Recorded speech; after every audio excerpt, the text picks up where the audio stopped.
Viewers, நீங்கள் ஒரு second car வாங்க போகிறீங்க அப்படின்னா உங்களுக்கான அதி முக்கியமான பதிவு.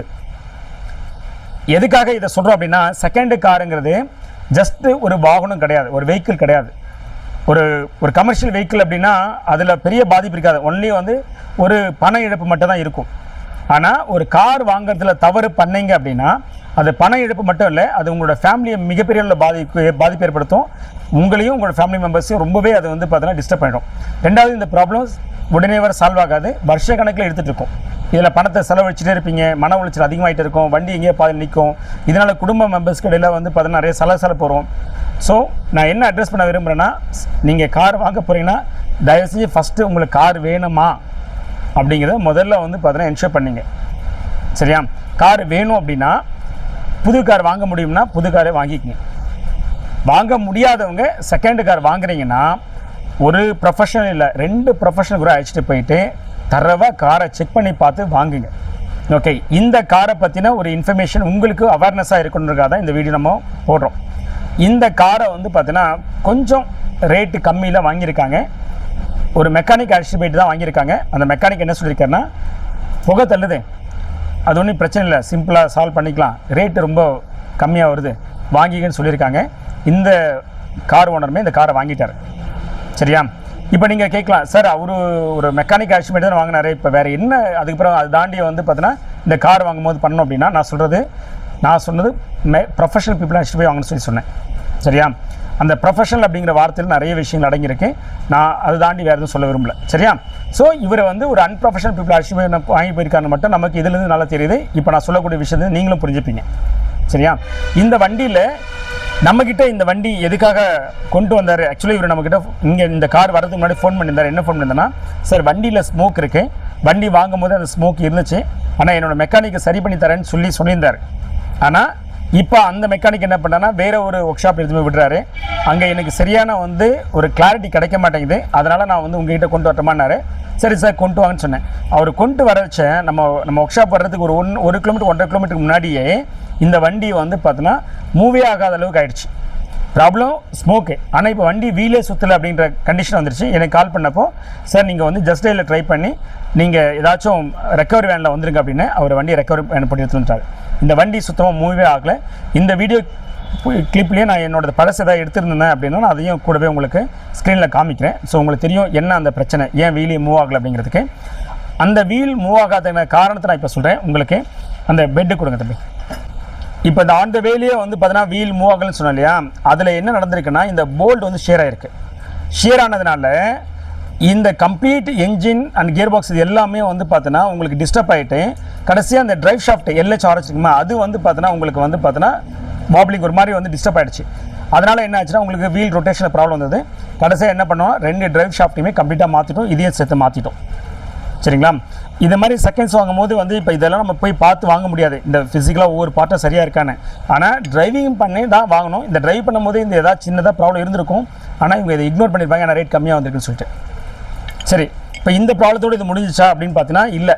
நமக்கு வந்து இந்த பிளாக் ஸ்மோக் வருதுன்னு சொன்னாங்க இல்லையா, அந்த பிளாக் ஸ்மோக் வர்றதுக்கான ரூட் காஸை நம்ம ஐடென்டிஃபை பண்ணலாம் அப்படின்னு சொல்லி பார்க்கும்போது இதில் நிறைய ப்ராப்ளம் இருக்குது. EGRலாமே வந்து பார்த்தீங்கன்னா சரியில்லை. இப்போ EGRலாம் கூட நம்ம வந்து அந்த வயரிங் சர்க்கியூட்டு அந்த காம்பவுண்ட்ஸ் ரெடி பண்ணாலும் கூட இப்போ பிளாக் ஸ்மோக்கு வந்து இப்போ என்ன ஆகிடுச்சுன்னா ஒயிட் ஸ்மோக்காக டர்ன் ஆகிடுச்சு.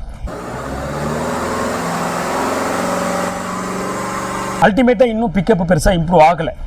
சரி, இந்த வண்டியில் இதுக்கப்புறம் ஃபர்தராக நிறைய வேலை செய்யலாமான்னு பார்த்தீங்கன்னா நானே கஸ்டமர் சொல்கிறேன், இதுக்கு மேலே இந்த வண்டியில் வேலை செய்ய வேண்டாம் சார் சொல்கிறேன். என்னென்னா இதில் அவ்வளோ ப்ராப்ளம்ஸ் இருக்குது. நான் உங்களுக்கு காட்டுறேன் ஒவ்வொரு ப்ராப்ளமாக என்னென்னு சொல்லிட்டேன். இங்கே பாருங்கள், இது வந்து ஸ்டேரிங் பாக்ஸ் ஆயில் ஊற்றணும் இதில். ஆனால் இதில் என்ன பண்ணியிருக்காங்கன்னா என்ஜின் ஆயில் ஊற்றி வச்சுருக்காங்க. அடுத்தது இந்த வண்டியில் ஏசி கம்ப்ரெஸரு ஆனே ஆகலை, ஒர்க்கே ஆகலை.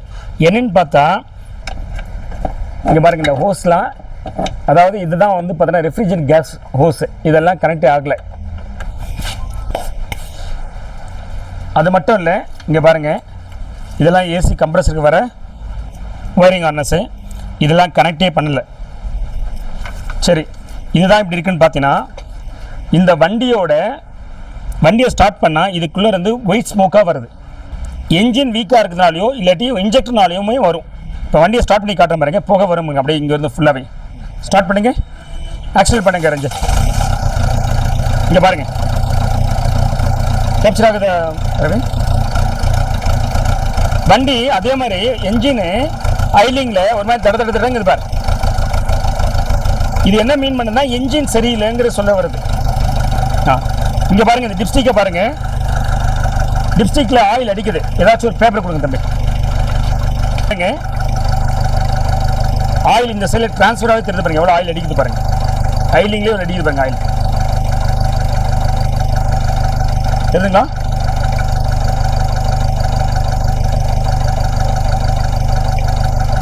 இங்கே பாருங்க எவ்வளோ ஆயில் அடிக்குது. இந்த வண்டியை ஏன் நான் கஸ்டமருக்கு இதுக்கு மேலே ரெடி பண்ண வேண்டாம், நீங்கள் விட்டுருங்க, இதோடு நிறுத்திங்க அப்படின்னு ஏன் சொல்கிறேன்னா, என்ஜின் வந்து பார்த்தீங்கன்னா உங்களுக்கு தெரியும் ஒரு தடன்னு இருக்குது. இதில் நீங்கள் இன்ஜெக்டர் ப்ராப்ளமும் இருக்கும், இது கூட சேர்ந்து என்ஜினே வந்து பார்த்தீங்கன்னா உங்களுக்கு கம்ப்ளீட்டாக டிஸ்டர்ப் ஆகிருக்கும். இந்த வண்டியோட என்ஜின் எல்லாம் நீங்கள் ரீஸ்டோர் பண்ணோம் அப்படின்னா ஒரு 2 லட்ச ரூபாய்க்கிட்ட செலவாக வேண்டியிருக்கும். உங்களை பல பேர் நிறைய கமெண்ட்ஸ் பண்ணுவீங்க, சரி 30,000 பண்ணலாம், 40,000 பண்ணலாம், 50,000 பண்ணலான்னு. நான் ஒரே ஒரு விஷயம் சொல்ல வரேன், நீங்கள் சரியாக பண்ணணும் அப்படின்னு நினச்சின்னா உங்களுக்கு அந்த அளவுக்கு அமௌண்ட் வந்துடும்.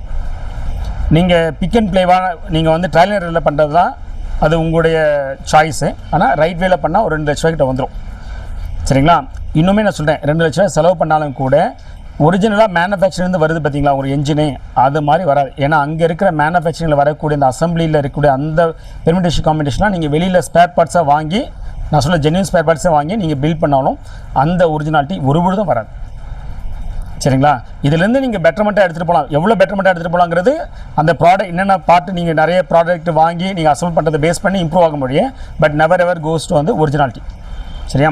சரி, இது மட்டும் என்ஜின் மட்டும் இந்த பிரச்சனை இல்லை. இந்த வண்டியில் சரி என்ஜினே மாற்றிக்கலாமா, அதாவது ஸ்வாப் பண்ணிக்கலாம் அப்படின்ற திங்கிங் ப்ராசஸும் இதுக்கு எனக்கு அலோவ் பண்ணல. கஸ்டமருக்கு சஜஸ்ட் பண்ணுறதுக்கு என்னென்னா, இந்த வண்டியோட என்டையரே வந்து ரஸ்ட் ஆகி போயிருக்கு. இங்கே காட்டுறேன் பாருங்கள், இங்கே பாருங்கள், இங்கேருந்து பாருங்கள் ரஸ்ட்டாக இருக்கா, இங்கே பாருங்கள் ரஸ்ட்டாக இருக்கா, இங்கே பாருங்கள் ஹெவி ரஸ்ட்டு, அங்கேயுமே பாருங்கள் ஹெவி ரஸ்ட்டு. ஸோ பாடி ஃபுல்லாக ரஸ்ட்டாக இருக்குது. அது மட்டும் இல்லை, நீங்கள் அண்டர் சேஸில் போய் பாருங்கள் எவ்வளோ படி மோசமாக இருக்குது, ரஸ்ட்டாக இருக்குது. தம்பி ஃப்ளாஷ் வச்சுருக்காட்டா, இங்கே பாருங்கள், இங்கே பாருங்கள் ரஸ்ட்டு டோட்டலாக வந்து பார்த்தீங்கன்னா அவுட்டு. இது தட்டிங்கன்னா உங்களுக்கு இன்னும் மோசமாயிடும். இது ஒரு கை, இங்கே பாருங்கள் ஒன்றுமே இல்லைங்க, தெரியுதுங்களா எவ்வளோ ரஸ்ட்டாக இருக்கு. இதை பாருங்கள், திறக்க முடியல, இதுக்கு மேலே திறக்க முடியல, செம ஹார்டாக இருக்குது. சரிங்களா? அடுத்து இங்கே வாங்க, இங்கே பாருங்கள், இதெல்லாம் எதுவுமே லாக் பண்ண முடியல. இங்கே பாருங்கள், இதை வச்சும் லாக் பண்ண முடியல. வியூவர்ஸ், இந்த டோரு தான் இப்படி இருக்குன்னு பார்த்தீங்கன்னா, இந்த வண்டியில் ஏர் பேக் இருக்குது. ஏர் பேக் என்ன மாதிரி இருக்குன்னு பாருங்கள். இங்கே பாருங்கள், மார்க்கே இல்லை, ஆனால் இந்த வண்டி ஏர் பேக் மாடல். அங்கே பாருங்கள் ஏர் பேக்னு போட்டுருங்க பாருங்கள். சரிங்களா? அப்போது இங்கே ஏர் பேக்னு போட்டுக்கணும், ஏர் பேக் இல்லை. சரி திறந்து பார்க்கலாம் பார்த்தா இங்கே பாருங்கள் ஏர் பேக்கே இல்லை பாருங்கள். ஓகேப்பா வியூவர்ஸ், இன்னொரு விஷயத்தை நான் சொல்ல மறந்துட்டேன். நம்ம இந்த பெட்டு மாற்றும் போது இந்த கேலிபருமே வந்து பார்த்தீங்கன்னா சரியில்லை. இந்த பின்னெல்லாம் இப்போ மாற்றணும். இதை பாருங்கள், இதை சுற்றிக்கிட்டே இருக்குது. இதுவுமே சரியில்லாத ஒன்று இருந்திருக்கு. அதுக்கப்புறம் நம்ம கஸ்டமரே ஒரு செகண்ட்ஸ் வேணும்னு சொல்லி என்ன பண்ணியிருக்கோம், இப்போ இதை மாற்றிருக்கோம்.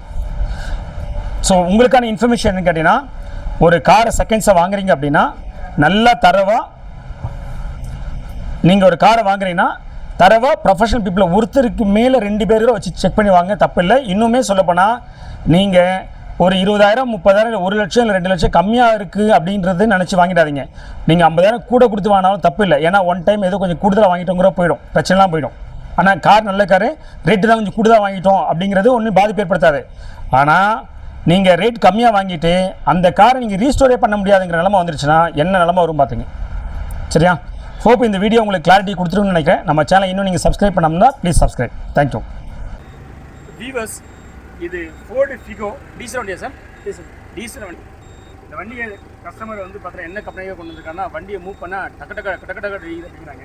இப்போ நான் ரிவர்ஸ் மூவ் பண்ணி பார்க்குறேன்.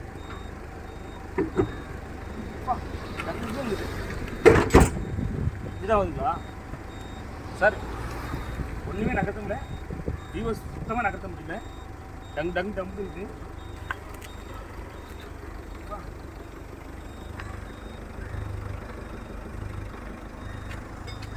ஸோ இது என்னன்னு தெரியல, இதை நம்ம ட்ரை பண்ணிலாம் பார்க்க முடியாது, கழட்டி பார்க்கலாம் என்ன. Aravind back and forth move பண்ணுங்க. இங்கே பார்த்தா தெரியும் உங்களுக்கு, என்ஜின் பயங்கரமாக ஷேக் ஆகுது.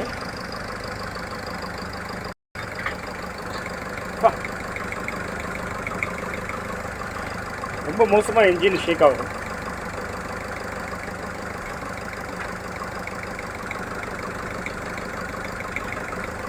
விட்டுருப்பா போதுப்பா.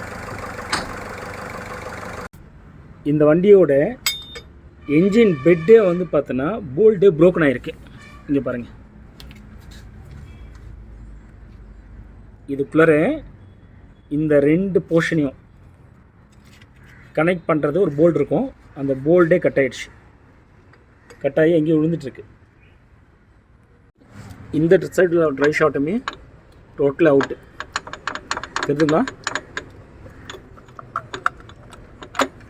ஸோ ட்ரைவ் ஷாப்லையுமே போயிடுச்சு. இந்த ட்ரைவ் ஷாட்டும் போயிடுச்சு, இந்த ட்ரைவ் ஷாட்டுமே போயிட்டுருக்கு.